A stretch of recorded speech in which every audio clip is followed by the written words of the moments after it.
Pemirsa Satu Hal yang Budiman, kali ini saya kedatangan tamu yang istimewa karena kita akan membicarakan hal yang terkait dengan tamu itu, tapi juga terkait dengan Pilpres. Ya, Mbak Dr. Diah Kartikarini, kita sering manggilnya Kartika Jumadi atau Mbak Di.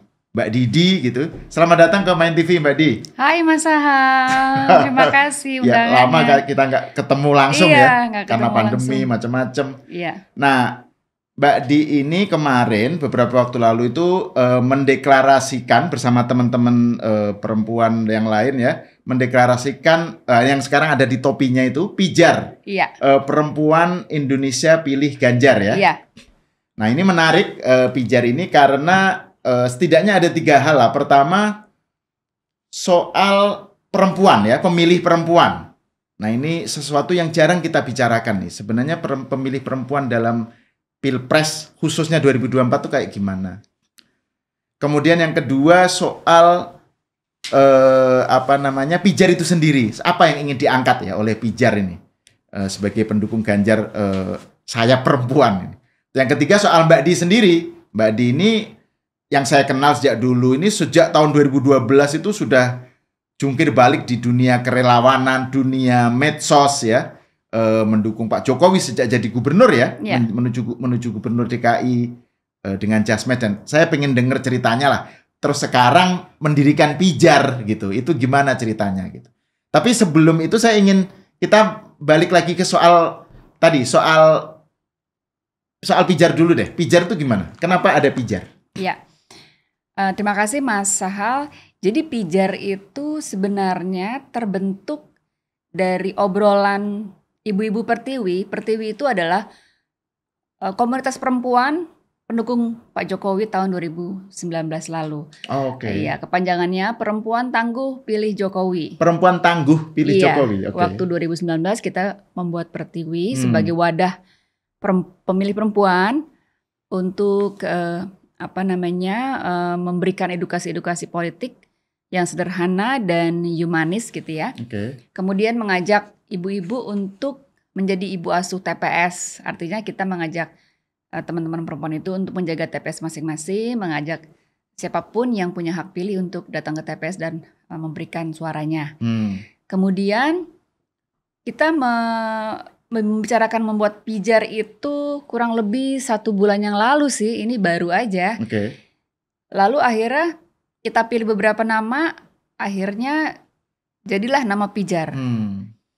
Yang kita ingin adalah Pak Ganjar dan Bu Atikoh itu senantiasa. Bu Atikoh terutama ya. Iya, Bu Atikoh senantiasa berpijar atau bercahaya gitu ya. Sehingga namanya Pijar, Perempuan Indonesia Pilih Ganjar. Dan itu waktu deklarasi juga Bu Atikoh datang ya? Datang, kita deklarasi tanggal 17 Juni di Rumah Aspirasi Relawan Ganjar Pranowo di Jalan Diponegoro nomor 72 Menteng. Itu kebetulan Rumah Aspirasi juga baru aja launching sebagai tempat para relawan Ganjar Pranowo untuk dan bukan hanya PDIP itu ya. Bukan hanya jadi relawan relawan manapun juga.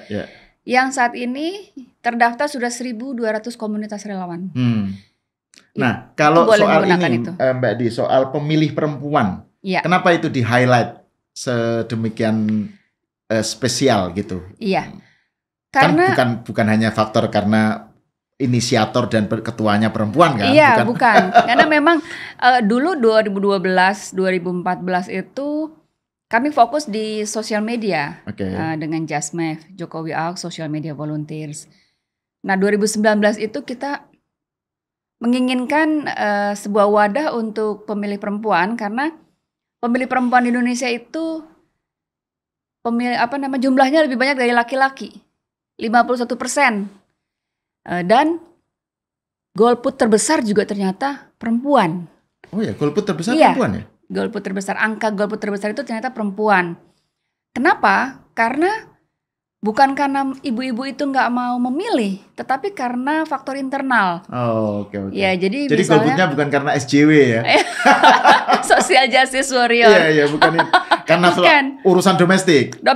Jadi ada yang punya anak kecil, nggak bisa ditinggal di rumah, sibuk urusan dapur, bersih-bersih rumah. Nggak sempet ke TPS lagi. Nggak sempet ke TPS, udah keburu tutup TPS-nya gitu. Itu yang paling besar justru ya? Iya, kan kasihan. Harusnya beliau-beliau itu bisa memberikan suaranya, apalagi banyak perempuan yang bekerja di sektor informal, yang kebetulan misalnya menjadi asisten rumah tangga, terus bosnya dia mau ke TPS, bosnya bilang, no kerjaan rumah masih banyak, kamu nggak usah milih aja gitu kan, banyak yang seperti itu. Yang kalau bekerja di sektor formal mungkin libur kan pas hari pencoblosan, tapi yang bekerja di sektor informal itu kan mereka kadang nggak dikasih libur sama atasannya. Dan itu Pijar berarti fokus di programnya tuh menyasar ke perempuan ini melalui gimana itu caranya? Maksudnya jaringannya apakah melalui medsos atau ke darat langsung atau gimana itu yang akan dilakukan atau yang sedang dilakukan? Yang sedang kami lakukan mempersiapkan infrastruktur. Jadi kami concern ke pertama ibu-ibu Gen X ini ya. Ibu-ibu Gen X ini kan sebenarnya. Maksudnya ibu-ibunya generasi X atau X, generasi X. Sorry, Gen X. Gen X itu kan sebenarnya ibu-ibunya udah 40-50-an kan usianya. Nah ibu-ibu ini pada saat pandemi lalu itu ternyata banyak mempunyai usaha rumahan. Jadi bikin makanan, kemudian bikin kerajinan, lalu dijual secara online. Nah kami membuatkan wadah toko online di marketplace. Kita ada 2 marketplace yang kita bukain toko, namanya Pijar se-Indonesia tokonya. Jadi ibu-ibu boleh berjualan di sana, kita bantu. Harganya ya harga ibu-ibu itu dari mereka, kita nggak naikkan sama sekali supaya produknya laris manis gitu ya. Kemudian kita bantu promosikan juga. Nah, selanjutnya kita juga menyasar millennials karena millennials kan voters yang terbanyak angkanya. Maksudnya milenial yang perempuan atau umum? Sebenarnya sih targetnya perempuan ya, karena kan kita masuknya ke ceruk perempuan. Millennials perempuan itu kan sekarang udah lulus kuliah, banyak yang sudah menikah, punya anak. Mahmud lah ya. Mahmud, mama muda, unyu-unyu. Kayaknya Mas Ahal tahu banget nih. Nggak, saya cuma denger dari Robin saya dengernya. Iya. Nah ibu-ibu itu kan biasanya nganter sekolah anaknya dan sebagainya. Nah daripada dia cuma cici-cuti sosmed aja, kita bukakan mereka kelas-kelas ya. Bagaimana berkampanye dan membuat konten yang kreatif gitu ya. Kita buatkan workshop agar mereka bisa sharing sesuatu yang positif gitu di kanal media sosial mereka masing-masing. Jadi kita juga membuat workshop. Kemudian kita juga menyasar Gen Z. Nah Gen Z ini karakternya seru. Mereka nggak suka nih konten panjang kayak podcast kita kayak gini. Masalah mereka lebih suka hal-hal yang cepet, yang simple gitu ya. Makanya sekarang kan ada YouTube Short gitu yang Insta Story yang pendek-pendek gitu, TikTok gitu kan, mereka masuk ke sana. Jadi kalau misalnya kayak film G30S tuh yang 3 jam gitu mereka. Aduh bobok manis. Jadi udah nggak dikonsumsi sama mereka yang kepanjangan gitu. Nah lalu kita membuat juga konten-konten singkat. Jadi misalnya gini, anak-anak Gen Z apalagi yang pemilih pemula, ini ngapain sih pemilu itu kita milih apa sih? Oh presiden. Gak cuma presiden loh, legislatif juga. Apa itu? Ya kan, DPRD 31, tingkat 2, DPR RI. Mereka gak paham gitu. Terus udah gitu mesti masuk ke TPS, kertas suaranya besar, fotonya banyak. Gak menarik buat mereka. Jadi kita beri literasi agar mereka paham kenapa mereka harus berikan suaranya. Gitu. Jadi kita berikan kita buatkan konten-konten pendek yang memberikan edukasi mengenai hal tersebut.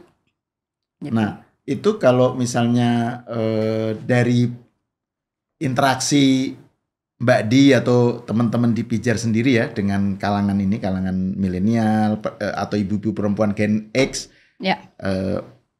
bahkan juga Gen Z, seberapa mereka itu punya interest dengan Pilpres?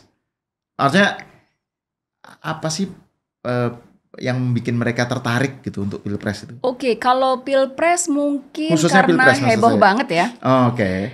Atau capres-capresnya lah gitu misalnya. Nah, karena pilpres itu heboh, kayaknya semua TV itu membahas pencapresan ini. Yang muncul kan 3 nama tertinggi kan, Mas Anies, Pak Prabowo, Mas Ganjar.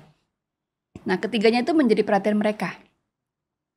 Tapi mereka kan nggak tahu sepak terjang atau rekam jejak masing-masing capres ini.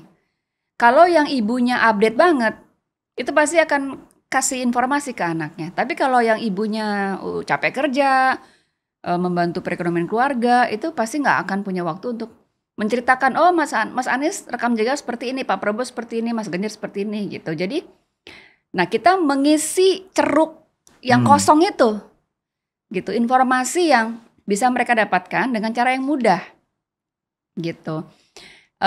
Anak-anak pemilih pemula ini kan mereka nggak diberikan literasi politik yang sederhana di sekolahnya, nggak ada pendidikan politik di sekolahnya. Mereka juga nggak tahu sistem politik itu seperti apa, proporsional terbuka, tertutup, mana ngerti mereka gitu. Nah ini yang ingin kita berikan, edukasi politik yang sederhana aja ke mereka. Ya, anu lah, 101 lah ya. Ya. Mbak Di, saya ingin kembali ke Pijar ya. Kan waktu deklarasi itu kan tadi juga disinggung Bu Atikoh Ganjar ikut datang. Kesan Mbak Di terhadap Bu Atikoh gimana? How do you describe her gitu kira-kira? Iya. Jadi pertama kali saya jumpa Bu Atikoh itu ya pada saat acara itu. Sebelumnya saya nggak kenal. Gitu. Jadi nggak cuma saya sih sebenarnya, beberapa teman juga langsung jatuh cinta sama Mbak Atikoh. Karena beliau pembawaannya tuh ramah, ceria, santun gitu ya. Juga kelihatan banget cerdasnya. Setiap menjawab pertanyaan-pertanyaan dari kami di acara talk show itu, Mbak Atikoh tuh selalu menjawab dengan tata kalimat yang tutur katanya tuh sangat tertata sekali gitu. Jadi kelihatan bahwa memang terbiasa untuk membawakan narasi-narasi yang seperti itu. Ternyata memang backgroundnya Mbak Atikoh kan dulunya ASN di Pemprov DKI. Jadi beliau menjadi pegawai negeri di Pemprov DKI itu sejak zaman Gubernur Foke, kemudian zaman Gubernur Jokowi. Waktu itu Pak Ganjar masih di DPR kali ya? Masih di DPR Komisi 2. Oh jadi sejak zaman Foke? Iya, gitu. Terus sebelumnya kan Mbak Atikoh itu wartawan di Solo. Oh oke. Wartawan Jawa Pos. Nah kemudian pindah ke Jakarta menjadi ASN, lalu meneruskan studinya. Oh ya, studi S1-nya itu beliau di Teknologi Pertanian di UGM. Gitu. Kemudian setelah menjadi wartawan pindah ke Jakarta. Nah di Jakarta itu beliau mendapat beasiswa untuk sebelumnya ambil S2 dulu tuh di ITB, teknik. Jadi dapat magister tekniknya juga dari ITB. Kemudian dapat beasiswa ke Tokyo, ambil public policy. Tokyo University. Iya. Di dia ada School of Policy Studies lah gitu di sana. Jadi itu yang membuat kami tuh amazed gitu ya terhadap sosoknya Mbak Atikoh. Karena pembawaannya juga ceria, semangat dan imut-imut ya. Imut-imut dan karena senang lari, senang bersepeda jadi sehat gitu kelihatannya. Kemudian juga modis waktu kita ajak keliling. Selalu jadi partnernya GP ya kalau lari deh. Lari sepeda. Kan berdua gitu kan. Iya. Jadi memang we time-nya atau waktu mereka untuk berinteraksi berdua itu ya pada saat olahraga ternyata. Nah itu yang soal bidangnya ketika dia Mbak Atikoh ngambil master di Tokyo itu public policy ya. Iya, public policy. Itu kan menarik ya karena saya baru saja baca berita kan Bu Atikoh baru saja mendapatkan penghargaan dari BKKBN soal stunting. Penurunan angka stunting benar. Di Jawa Tengah. Iya. Dan ininya yang menarik programnya semboyannya. Iya. 5NG 5 eng. Iya. Apa tadi ya? wong Jateng nginceng. Iya. Nginceng wong meteng. Nginceng wong meteng. Ya ampun, kreatif banget itu. Agak ini sedikit sih. Nginceng itu. Nginceng itu memperhatikan. Iya. Jadi kreatif, wong Jateng nginceng wong meteng gitu. Kreatif itu banget. yang terkait dengan stunting. Artinya kan berarti perhatian dia ke public policy itu cukup intens ya. Iya. Kan setelah resign dari ASN kan ngikut Pak Ganjar kan sebagai. Nah, ketika Mas Ganjar sudah menjadi gubernur di Jawa Tengah, Mbak Tiko itu ya akhirnya harus mendampingi suami karena menjadi ketua Dekranasda, ya kan, ketua macam-macam lah di Jawa Tengah itu terkait dengan jabatannya Mas Ganjar sebagai gubernur Jawa Tengah. Akhirnya terpaksa resign. Padahal sebenarnya pilihan itu kan ada ya. Kalau saya nih perempuan nih Mas, udah sekolah tinggi-tinggi, tiba-tiba harus resign ikut suami. Kalau saya sih nggak mau ya. Nah itu hebatnya Mbak Tiko, dia mau mengorbankan karirnya demi mensupport karir suaminya gitu. Itu buat saya luar biasa. Dan juga hal lain juga kan backgroundnya kan Mbak Di yang soal artinya kalau GP mau diserang dengan politik identitas, soal politik sara apa nggak mempan karena nggak akan kena karena istrinya aja cucunya kiai besar kan. Iya dari NU. Iya dari NU, punya pesantren gitu. Jadi dari segi itu kan solid gitu soal keislamannya dan seterusnya itu. Jadi betul-betul menurut saya sih ini sebagai couple ini menarik lah gitu. Menarik. Dan lucunya begini. Dari keluarga kiai, Mbak Tiko tentunya kan nggak boleh pacaran ya, nggak kayak kita dulu, ngumpet-ngumpet. Kalau Mbak kali. Kok kita gitu. Nah, Mbak Tiko ini dulu nggak boleh pacaran kan sama orang tuanya. Jadi ya pacaran. Ketika di UGM, jadi Mbak Tiko kan Mas Ganjar kan kakak kelas. Ya, mereka tuh pacarannya kan ya gitu deh, ya. Anak kiai nggak boleh ketemu apa segala macam. Nah waktu wisuda mungkin Mas Sahal pernah lihat nggak foto wisudanya Mbak Tiko? Pernah lihat ya. Iya kan? Itu nanti kan bisa ditampilkan kali ini. Iya. Berdirinya kan agak tegang gitu kan, kaku. Jadi sebenarnya itu karena ada keluarganya Mbak Tiko tuh di depan menyaksikan mereka berdua foto. Gitu. Jadi tegang gitu. Jadi diawasi ya oleh keluarga. Foto doang aja kan. Lucu deh, pokoknya seru. Dan waktu itu kan saya kira kalau foto wisuda kan yang pakai juru kamera itu kan. Oh iya, enggak lah zaman itu. Enggak ada handphone, maksudnya enggak ada kamera handphone kan waktu itu. Itu pakai kamera handphone yang jadul kayaknya ya. Oh sudah ya? Enggak. Itu tahun 90-an, belum ada. Iya, jadi kameranya juga masih yang pakai film. Pakai film. Iya, biasanya kalau belum digital. Kalau wisuda gitu kan ada tukang foto gitu loh yang terus kalau kita keluar itu terus dijejerin semua. Iya. Enggak, itu kayaknya kamera. Jadi Pijar apa yang secara spesifik ingin dilakukan gitu ya terkait dengan Bu Atikoh ini? Iya. Kaitannya dengan Pilpres ya? Iya. Jadi kan karena sosoknya Mbak Atikoh itu sosok yang unik, cerdas, istri yang selalu ngawulo ya sama suami, artinya apapun kegiatan Mas Ganjar itu asal positif selalu disupport. Gitu ya. Jadi menjadikan Mas Ganjar itu bekerja dengan tenang. Kan ada yang istri annoying gitu kan ada kan. Nah ini kayaknya Mbak Tiko tidak seperti itu karakternya. Nah ini yang mau ingin ditampilkan di Pijar. Jadi kami memang ingin menampilkan Mbak Tiko sebagai sosok insya Allah calon ibu negara kita gitu ya. Sebagai ini loh calon ibu negara kita, asik loh orangnya. Nah kalau dikaitkan dengan tadi dengan soal pemilih perempuan, itu apakah nanti Pijar juga akan misalnya melibatkan Bu Atikoh ini untuk soal pemberdayaan atau peningkatan literasi perempuan untuk kaitannya dengan pemilu atau apa gitu ya berarti ya? Jadi bukan hanya ditampilkan sebagai sosok, icon, sebagai simbol saja gitu ya? Enggak. Malah Mbak Atikoh yang pengen terlibat langsung. Jadi ketika launching Pijar 17 Juni lalu, waktu Mbak Atikoh hadir di acara kami, beliau langsung bilang, oke, nanti kalau ada acara lagi saya diajak lagi ya gitu. Jadi kita udah membuatkan beberapa program dan beliau, yang saya ini ikutnya di sini karena yang ini saya nggak bisa, harus mendampingi Mas Ganjar. Jadi kita siapkan beberapa program yang Mbak Atikoh bisa terlibat langsung. Soalnya gitu. saya juga saya soalnya baca berita yang terkait dengan deklarasi Pijar itu ya Mbak Dia. Ya. Kan dia ada pernyataan Mbak Tiko yang bilang bahwa perempuan Indonesia, wanita-wanita Indonesia itu sebenarnya tahan banting. Iya. Dia ngasih contoh waktu pandemi. Iya. Jadi artinya dia punya pandangan yang positif tentang kemampuan yang serunya perempuan. di acara itu ya Mas Sahal, waktu acara tanggal 17 Juni itu, jadi kan kita menampilkan anggota Pijar yang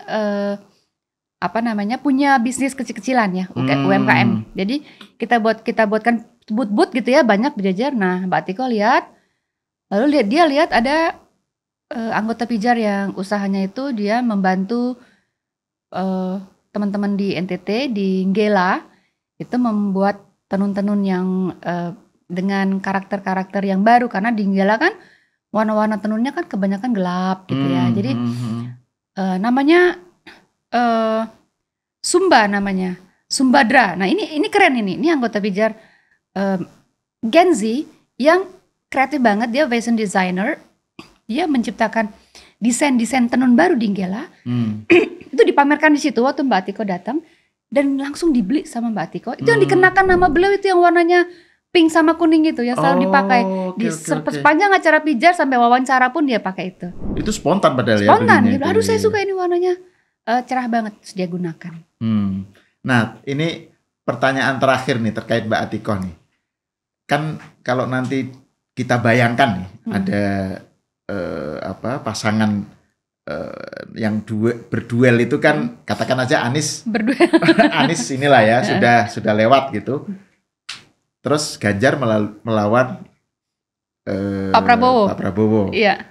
Ini memang ada target ini nggak? Karena kan Ganjar ini ada Bu Atikoh. Iya, ada Bu Atikoh. Nah, Pak Prabowo bagaimana gitu? Nah, maksudnya dari sudut pandang Pijar itu apakah menonjolkan Mbak Atikoh tuh punya arah ke sana nggak?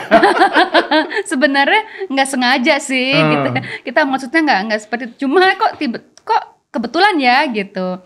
Tapi kan Pak Prabowo kayaknya punya Bobby. Kucing kesayangan yang kebetulan juga karena sekarang di Indonesia banyak cat lovers, jadi mereka menyukai itu. Iya, katanya sampai itu Bobby itu sampai ada akun Instagramnya khusus. Iya, keren banget itu. Saya juga suka karena saya juga di rumah ada 8 pendekatan terhadap milenial dan Gen Z dan cat lovers yang efektif ya sebenarnya. Iya, itu bagus banget, Natural juga, kita harus memberi kredit kepada Pak Prabowo juga keren. Dalam hal sebagai cat lover, saya kan di rumah ada 8 kucing. Jadi tuh saya follow akunnya Bobby. Saya selalu melihat aktivitasnya sih. Ini kucing jalanan loh. Kucing domestik bukan kucing ras. Yang dipiara Pak Prabowo itu keren banget. Iya. Gitu. Tapi ya kita kan fokusnya bukan tentang kucing, kita bicarakan soal Pijar. Jadi jadi nanti betul-betul Bu Atikoh terlibat berarti ya di Pijar. Ini berarti betul-betul ini sebagai kelompok relawan akan punya garapan yang sifatnya menggarap wilayah yang isu-isu perempuan gitu ya, dan melibatkan calon ibu negara ya. Iya. Satu lagi di Mas Sahal, data di KPK itu ternyata perempuan itu adalah korban terbesar dari politik uang. Sebabnya karena perempuan kan mungkin istri ya, maksudnya istri ya. Iya, tidak hanya istri tetapi perempuan lah ya. Pada umumnya karena kesulitan ekonomi, karena suaminya nggak bekerja, ya kan, karena jadi mereka tuh rentan sekali dengan politik uang. Diiming-imingi sejumlah uang, udah mau memilih si A, si B, si C. Nah ini sebenarnya yang ingin kita ceruk inilah yang ingin kita berikan literasi politik gitu ya, bahwa ya kesulitan ekonomi bukan berarti kita menjadi pelaku politik uang gitu. Seperti itu. Kasihan sekali sebenarnya sih ibu-ibu. Jadi mereka jumlahnya besar ya, terus tapi juga punya masalah-masalah seperti itu yang soal yang disebut Mbak Di soal menurut survei KPK itu. Terus ini pertanyaan terakhir nih Mbak Di. Ya. Tentang Mbak Di sendiri. Saya kan mengenal Mbak Di ini. Oh ya, by the way selamat ya sudah menjadi doktor. Terima kasih Mas Sahal. Dari UI. Iya. Wah ini bikin iri aja karena saya nggak dokter-dokter ini. Oke, jadi Mbak Di itu kan saya kenal, tadi sudah saya sebut juga, sudah disinggung juga oleh Mbak Di kan sebagai orang yang sangat intens mengikuti Pilgub, Pilpres ya, Pak Jokowi lah ya.